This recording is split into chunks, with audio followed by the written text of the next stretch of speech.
Praise lord. దేవుని నామానికి మహిమ కలుగును కాక. దేవుని బిడ్డలారా, ఈరోజు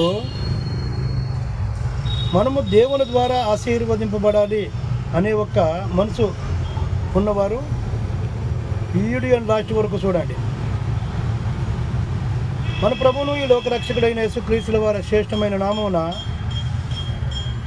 దేవునికి మన ద్వారా మహిమ ఘనత ప్రభావములు చెందునుగాక. దేవుని బిడ్డలారా, దేవుడు ప్రారంభంలో ఆదామవులను చేసి మీరు ఫలించి అభివృద్ధి చెంది విస్తరించి ఈ భూలోకాన్ని నింపండి, దాన్ని మీరు వేలండి అని దేవుడు చెప్పినాడు. ఆదికాండంలో మీరు ఫలించి అభివృద్ధి చెంది విస్తరించి భూమిని నింపి దాన్ని లోపరుచుకోండి అన్నాడు. ఈరోజు మనం ఎలాగున్నాము? దేవుని బిడ్డలారా, మనం దరిద్రంలోనూ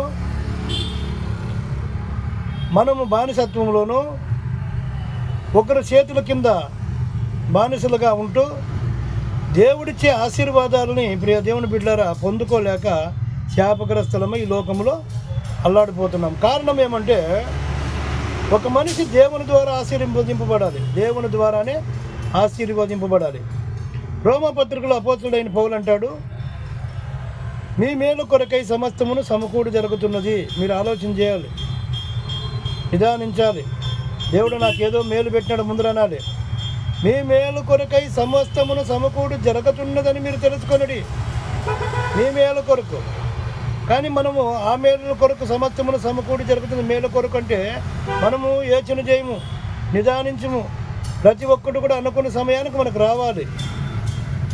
ఏదైతే ఈరోజు అనుకుంటున్నామో అది మన ఇంట్లోకి రావాలి.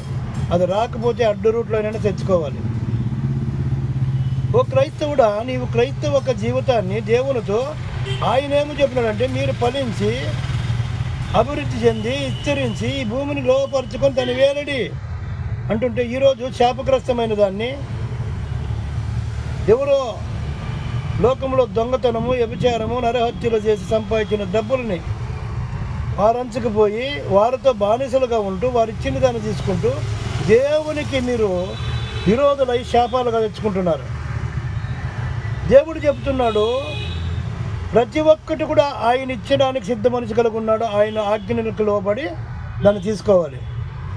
సమాజంలో దొంగతనం చేస్తే దేవుని బిడ్డలారా, కేసులు జరుగుతున్నాయి, పోలీస్ స్టేషన్లు ఉన్నాయి, కోర్టు ఉంది, న్యాయస్థానము, న్యాయాలు, అక్కడ న్యాయము అన్యాయానికి తీర్పులు ఉన్నాయి. కానీ దేవుడు సృష్టికర్త అండి. ఆయన చెప్పిన ప్రతిదీ కూడా మంచిది. ఆయన మాటకు లోబడి మీరు అందరూ కూడా ఫలించాలని